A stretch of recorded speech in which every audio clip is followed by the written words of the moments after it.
Thank you for joining us for this Museum Midday. We want to start our Museum Midday by recognizing that the Tongass Historical Museum and Totem Heritage Center are located on the traditional lands of the Tontiquan and Sanyaquan people of the Tlingit First Nations. We are grateful for the opportunity to live and learn here in mutual respect and appreciation.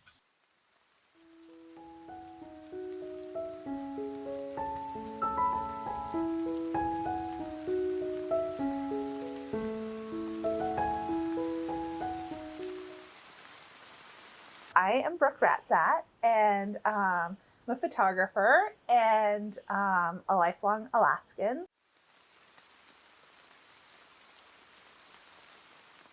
So I grew up in Alaska, and my early years were in Skagway, and then I moved to Ketchikan around 8th grade, and I've always had a love of nature and my surroundings. And I've also, I was very lucky to be the great niece of a photographer who worked in Los Angeles from the 60s through the 90s. He did a lot of work, and I really looked up to him. And so saw photography as a way to express myself. And so, yeah, I started taking pictures with my mom's Nikon that she got in the 80s, you know, through my high school years. And then my husband and I got film cameras and just really dived into photography for a while. He actually went to the Art Institute of Seattle for photography, and then we traveled to New Zealand, took pictures, got really serious about it. He, of course, had like the nicer film SLR, and I had the step down. And then one day he took that camera, my camera, the not as nice one, and he put it in his bag, and he went trout fishing. And he also put the trout in the same bag as my camera and came home. And it's very classic. My husband, we've been married for a long time, and he he picks up the camera, and it's literally dripping with trout juice. And he says, "It's fine, we'll just clean it up." And of course it was not fine. And so I got the nice camera, and we had to trash the other one. But I worked for Fish and Game for years and toted my camera around and got to take pictures of what we did out doing escapement trips. And I had a very patient boss who would let me set up my camera and use nature as the tripod. I would, set things on rocks and do that. And of course, that was all in the film time. And so I was, going into showers once a week, spending all my extra money on developing those pictures. And then once there was that transition from film into digital, there was a lull for me. I couldn't afford to get that nice camera. And then, so spent some years with some point and shoot cameras, which was fine. But then I was finally able to get the big camera and went into a store in Portland and literally made the guy there really uncomfortable because I just started crying. I was so excited to get my real camera, and that's the one I've been shooting with ever since. I think I got that one in like 2010. It's pretty old, but it does what I want it to do.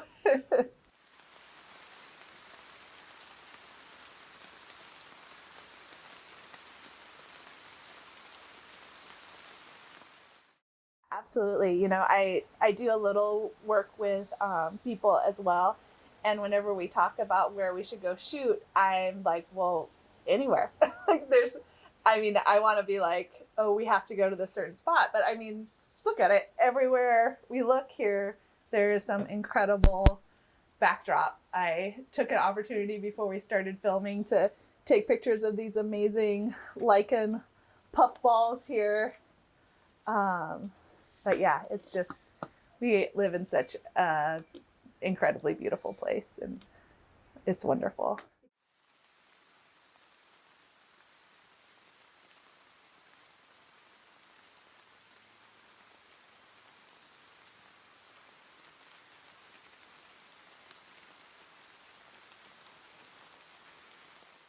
Right. Yeah. So I've had the opportunity to travel along with my camera, um, for sure. And there's definitely an aspect of, the wonder of travel and taking your camera with you and doing that sort of thing. And you're going to find beautiful things. I'm always happy to travel anywhere in the world, but, I lived in Hawaii for a year. Now it's been 2 years ago that we did that. And of course there was amazing things to take pictures of. And the natural world is just ridiculously beautiful. It's paradise. But a big thing that I learned from spending time in a place like that is how much I appreciate it here. And even though I was in this incredible paradise and, I want to go back, but I love this place just as much. And because I feel rooted to this place, there's an understanding and a sense of calm that I get from this place more than I do somewhere else, where I might feel like, oh, what's this? Here, it's like, oh yes, of course this lichen is connected to this alder. And of course, the cedar is all going to line up into perfect little boughs. And so there's an understanding of home that I get when I photograph here that I might not, a different feeling.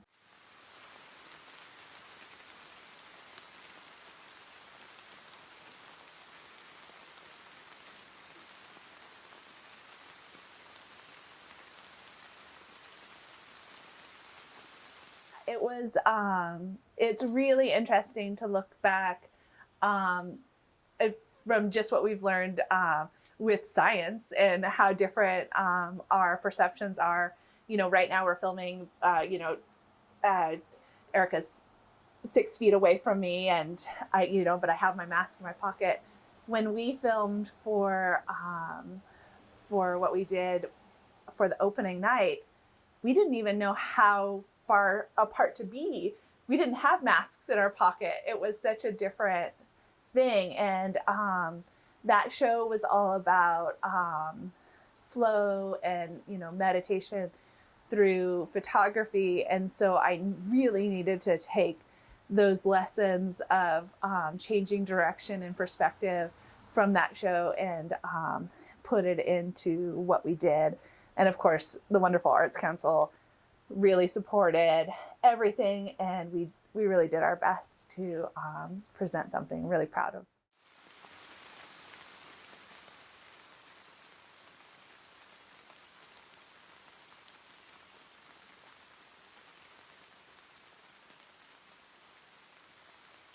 Pulled a few of my my favorites.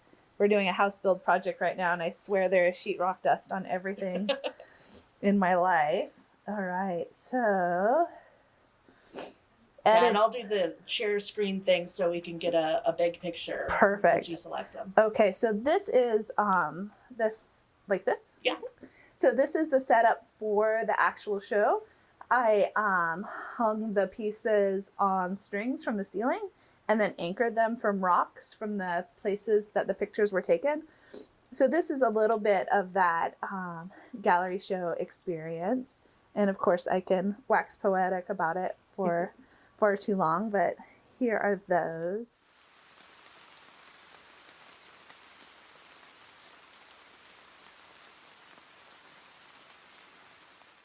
Okay, so when I did this show, there was sort of 3 pieces of it. And the idea was that you would walk through it and the images were sort of at eye level to bring you to that trail or that experience so you could walk through it. So the first one I did was the Rainbird Trail. Each section that I photographed really wouldn't take anyone more than 20 minutes to get to, but I took hours and hours photographing that 20-minute section. So these slow walks through the forest. So I did Rainbird, Ward Lake, and Whitman Trail. So I did these a little bit out of order from what the show was, but this was from the Whitman show. And naming photographs feels to me like I'm telling people what to see. So of course it's a necessity. We can't talk about photographs without naming them. But yeah, so this one is simply a salmonberry leaf taken in January, I believe, with a single drop coming out of it that was, I think it was iced over, and then like just that little drop was coming out of it. And then this is actually that first part of Rainbird where you can see over the water. So this bokeh is reflections off of the water there. And of course, I was lucky enough to take Barbara Morgan's class this year, and I would love to be like, this is the mushroom that she knows it is, but I don't. It's a really cool mushroom that is stepping on top of each other. And then this was like in the snow, so it was very cold and crunchy out. And then this one is I believe it's a rush, because it is not a sedge because it doesn't have edges.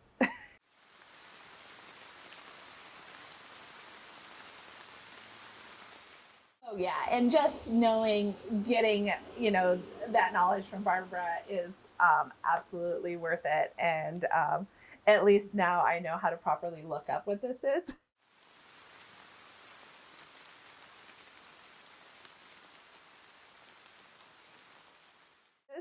I think we'll shamelessly plug the upcoming fungi and like shoreline class, because there is one coming up April, May, into summer. Yeah, so take it.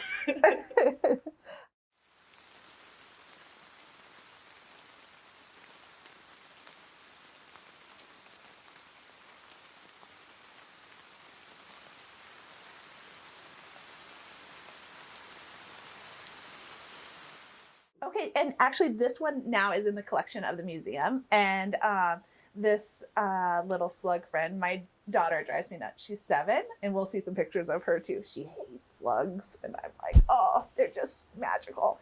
And I must have spent a half an hour becoming friendly with this guy, just getting down on the ground and crawling next to him, and getting some great images of him just moving along the leaf litter and enjoying himself. So I don't know if I put a date to this, but I believe it was in like August or July that I took these pictures of that year.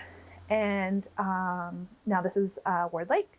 So this is that left hand cut of the trail, just as you're getting close to like the rope swing there. And this one, you'll get a closer image of it, but it's just the V of the jawbone of a salmon skull.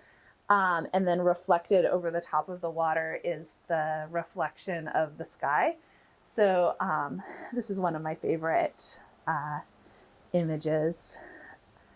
And then, of course, I said I worked for a Fish and Game, and I have spent many times of my life being covered in what we lovingly refer to as mort juice, doing escapement work with Fish and Game. And so I'm, very happy and comfortable around this sort of thing. But it's just such a meaningful part of the cycle of nature here to see salmon decomposing and becoming the soil and becoming the next thing. So that's this guy.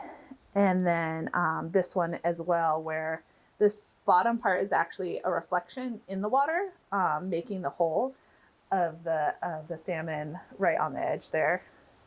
And this one is like a devil's club that is turning it's decomposing, and it's sort of turning inside out. So I don't know, it's like very,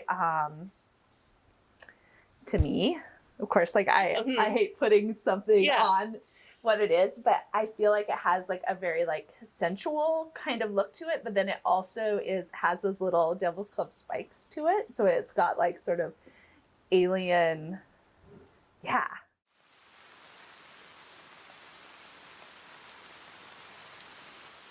I believe that when you're photographing, you are, so some photographers would say that what they do is exactly true to nature. But I believe that you are constantly shifting perspective when you take a picture. So even if you just pick up your camera and you take that picture, blank, it's still a piece of the whole. So for me, when I'm like, the process of nature photography is generally for me slowing down is sort of my number one. Slowing down, breathing, and then trying my best to learn what has caught my eye, what is interesting about that moment. So, you know, I might be moving through the trail or looking at something and I see, what is that? You know, and then I, you know, lift my camera up and I'm like, oh, that is the light reflecting off of that drop is what's really attracting me right now. And then how I blur the background to emphasize that drop. Like that one picture that I showed first from the show, where it's all of the bokeh in the background with that drop, and really like the drop is the same shapes as the bokeh. So it's that act is bringing more attention to the thing that I believe is most important about that image. So so then I'm changing the perspective that way, and then and within that, my movement is important to me, because when I take a picture, I am constantly figuring out where I want to be. When I took this picture of the lichen just a moment ago, I was sort of on tiptoes, leaning over the side to get that image, to find that moment, to take the picture. And I know that if someone is seeing me, it looks absolutely ridiculous, but I have decided that that is okay.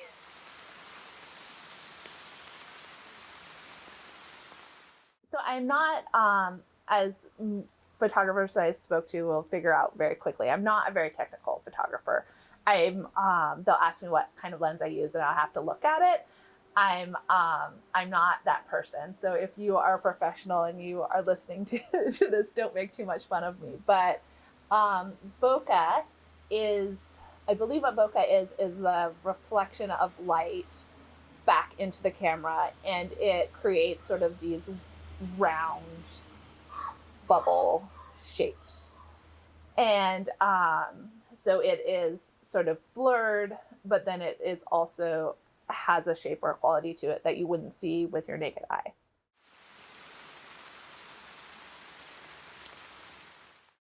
And I love bokeh. I'm a sucker for it. I think that it's just such a fun element.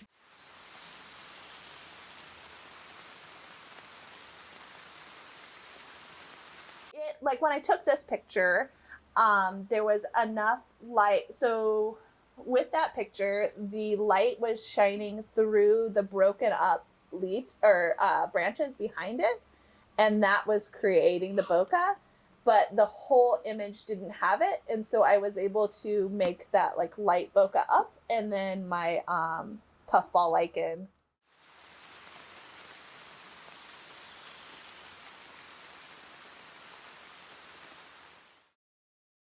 Since I think mid-December, that's not true. I've not been taking a picture a day. I've been posting a picture of a day, but I've been making sure that I do it within a month cycle. I have wanted to, post more, but this has been a really wonderful way to get me out, to take pictures, so that I'm not grabbing too far from the past. It's keeping me active to take those pictures. But yeah, every day on my Instagram, on Brooke Ratzat Photography. It's great to have a last name like Ratzat, because I can just throw that out there. But so I post that on my Instagram, and then I, of course, share it across all of my social media things. But of course, I don't write any words with it. I just post them. But it's fun to see the reactions that people have to them, because sometimes it'll be sort of like, it's getting towards the end of my month, and I'm just like throwing out a picture that might not be my favorite in the set, but it'll ring true with people in an unexpected way. I have a childhood friend that I grew up with in Skagway who has been really wonderful, like commenting all the time on these images. And, I think it sort of makes her nostalgic for Alaska, which is wonderful. But she saw a picture that I posted yesterday that, was an okay one, I thought.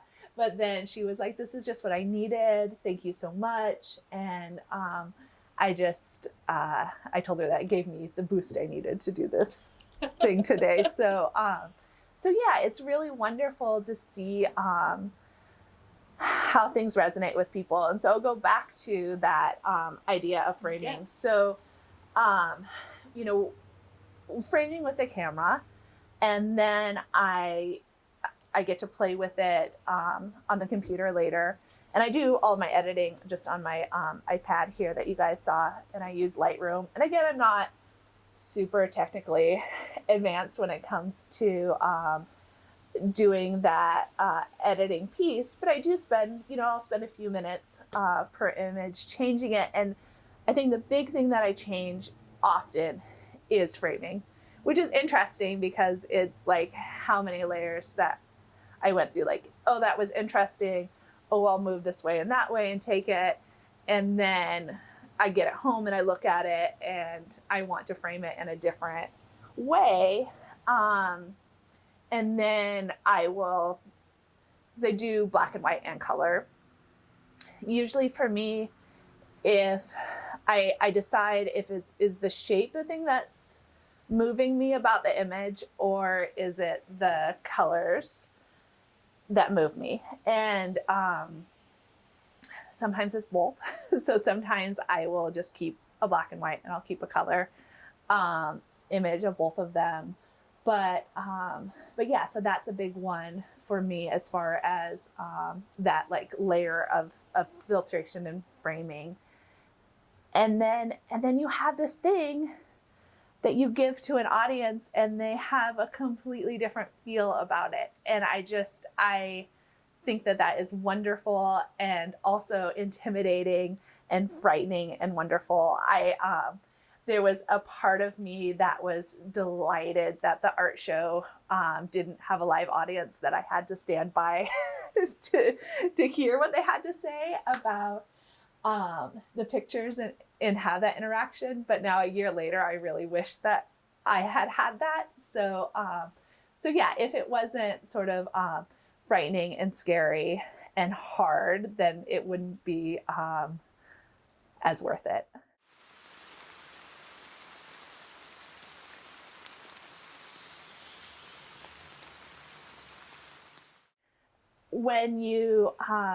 When someone has their perspective of that image and then their history, then we start talking about like nostalgia, right? So like you might see that poof of moss and be transported to the time that you had a wonderfully languid evening laying in the moss, and that is, just something that rings true for you. And as I'm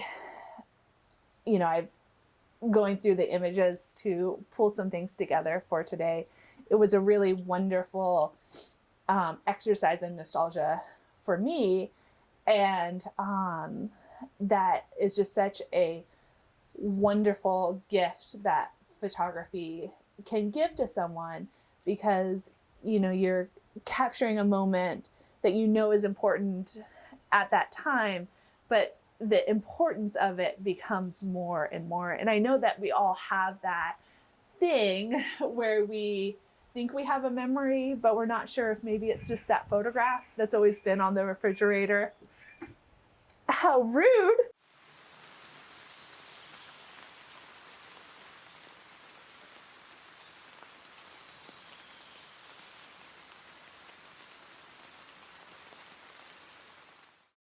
This is recent, and of course I have two muses in my life, my children, Tosh and Nairi, who have grown up with a camera in their faces.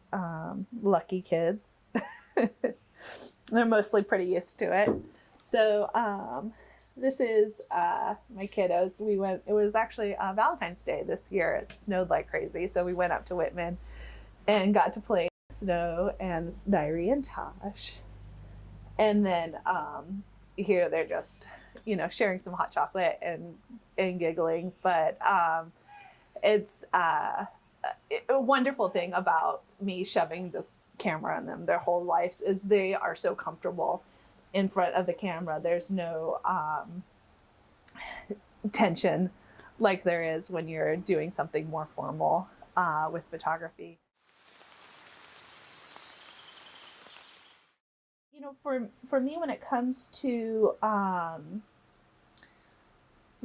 taking pictures and my perception of photography, when it's nature, I'm slowing down. My heart rate is lower. I'm taking in the moment. When I'm doing a job that has a lot of people and movement and time, it becomes a hyper focus and intensity of capturing everything as quickly as I can. And of course, image is a millisecond.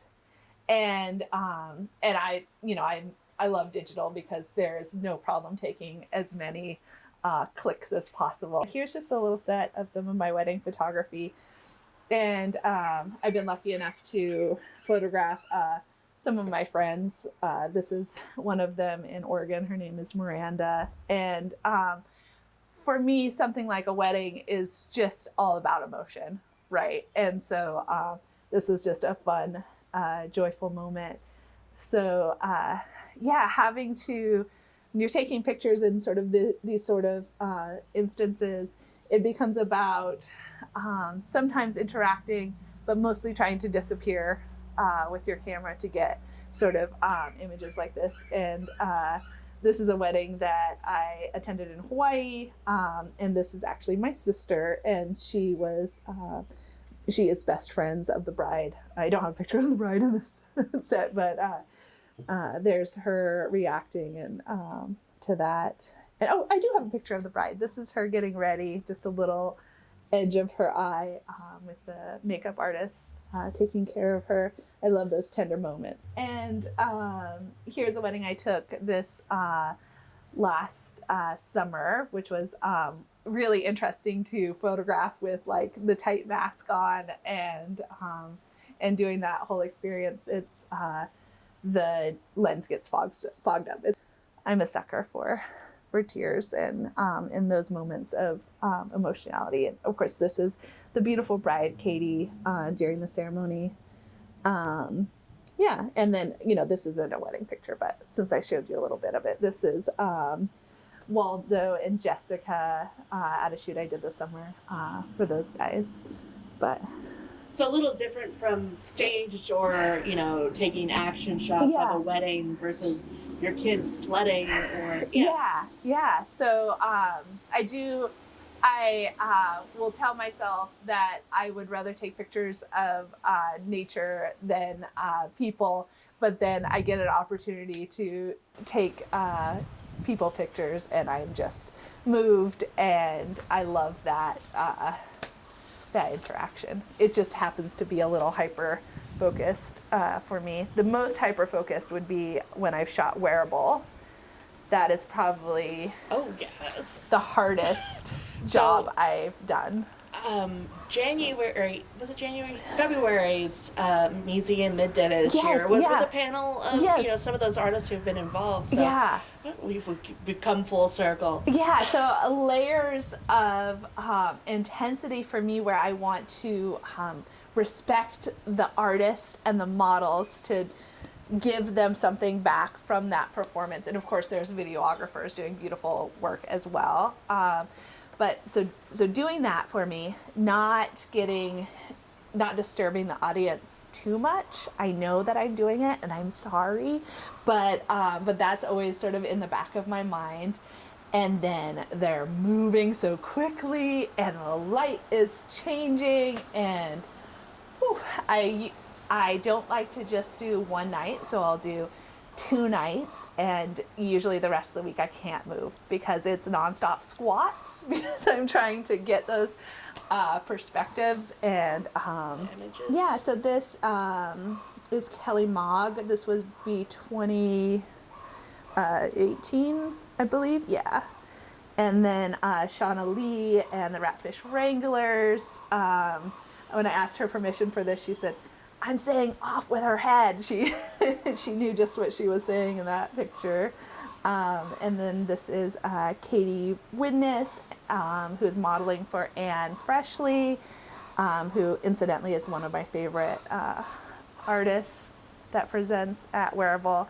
And then this one is Tori Carl, and she's both the model and the artist here, and just the movement and color and her expression really spoke to me with this image.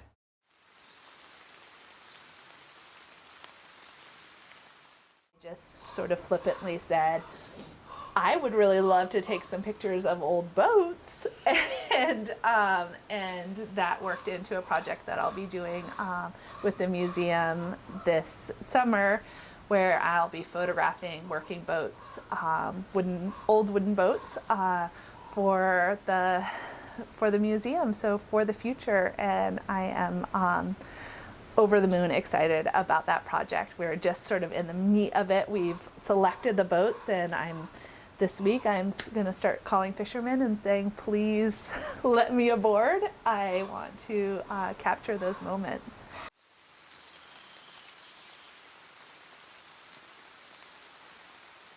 So I have been allowed to be the guardian of 2 old wooden boats myself. My husband and I had the Velvet, which we converted from seine to troll.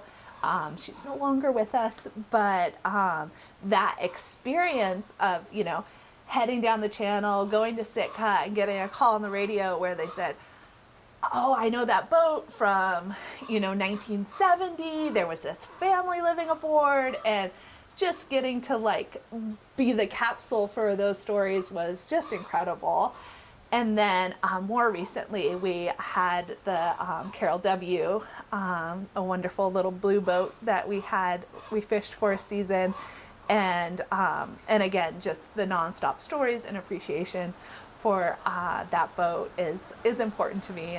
And I grew up in the harbor, so that has been my neighborhood.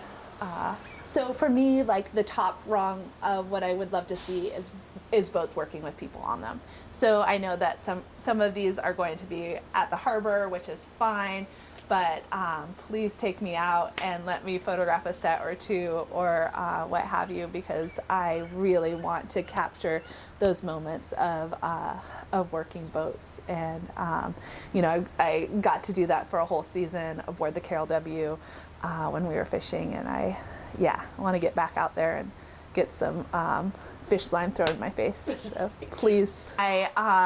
When we first got the Carol, and I'm also a sewer, that's an important part of my life. I sew and I teach sewing, so stitchery is something very important to me.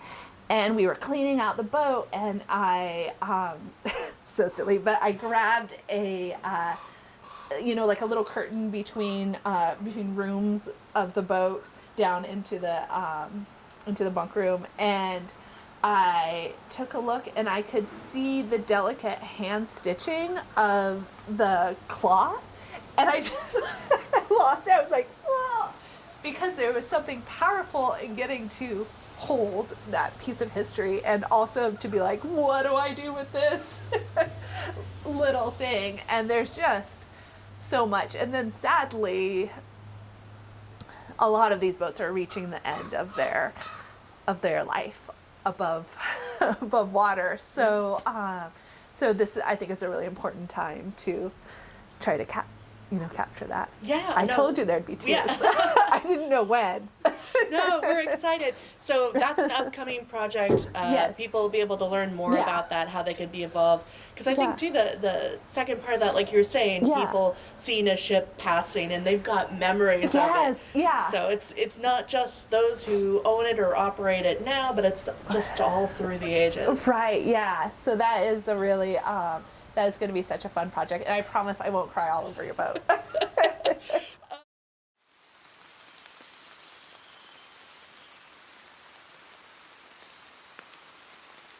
Yes, that's an honor to get to say, this is what I think is special about my community, and passing that on. Absolutely.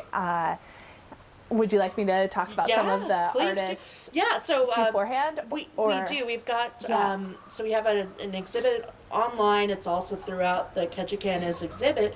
Where we've highlighted some of those photographers.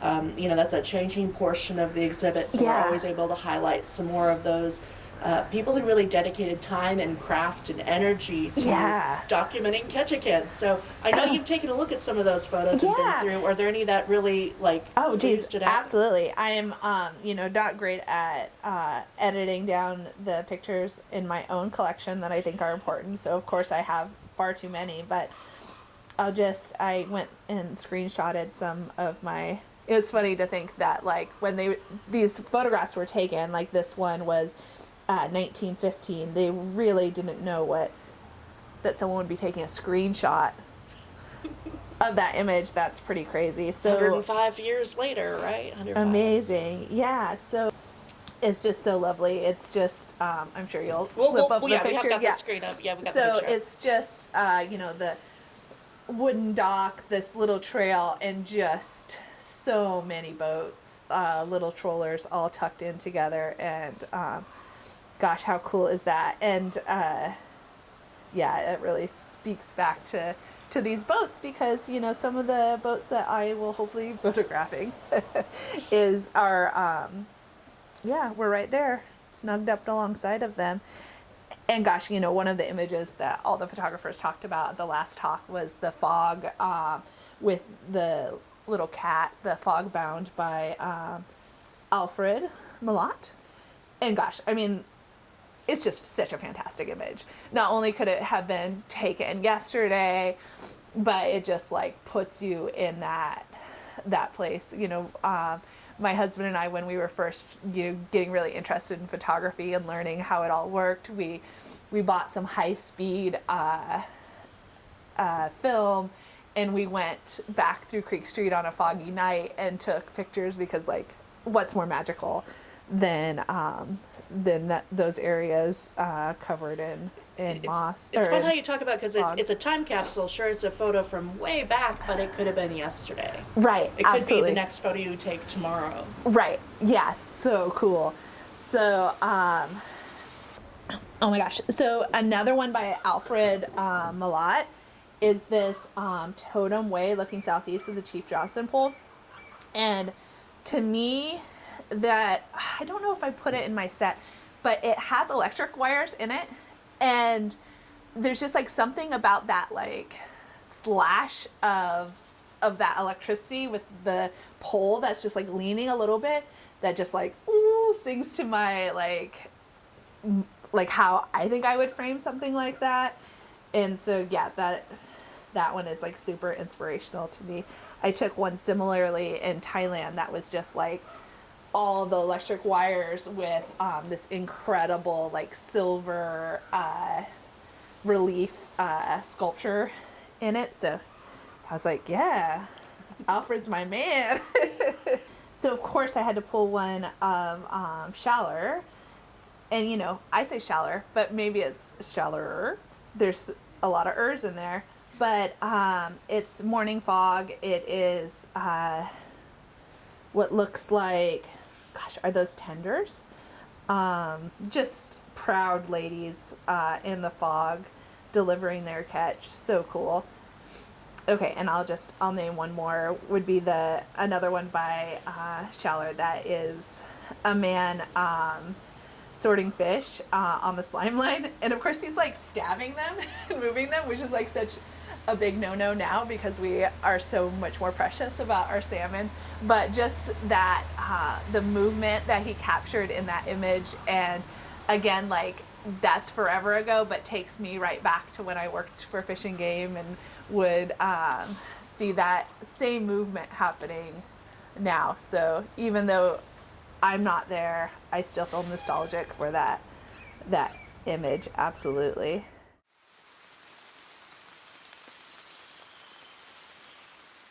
Seeing your own framing in other photographers, and this year I thought it was really interesting to see the photographs of the Capitol riots, because I really thought the perspective of the photographers was something that was really interesting to me, that really clicked, because I felt like in that situation they were up really high, right? The rioters were going up, and most of the photographers took their pictures from low, which is like a power move. I would like I have gotten to take some great pictures of senior women, seniors in high school. And I love taking the perspective of going a little down, because these are like powerful women going to their like next thing in life. Great. But then I saw that and I thought, how skewed. And then I saw a photographer who did the opposite. And I just thought, that is so interesting, because it's they got that thing that I would do in seeing that power shift, and how powerful an image.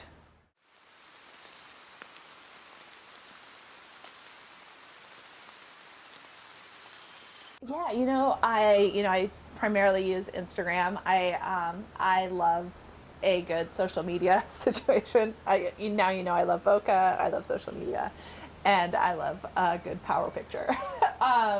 So Instagram, Brooke Ratzat Photography at Instagram, and then I also use Facebook with the same name, and that one I would have events and that sort of thing, and then I have a webpage, same name.